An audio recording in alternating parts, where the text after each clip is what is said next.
kaon doon na tayo. Isda, manok, hipon. Gulay.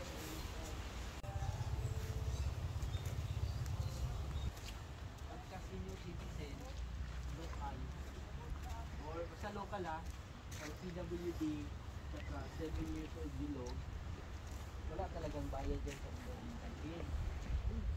Ano yung ito? Balitasal dito na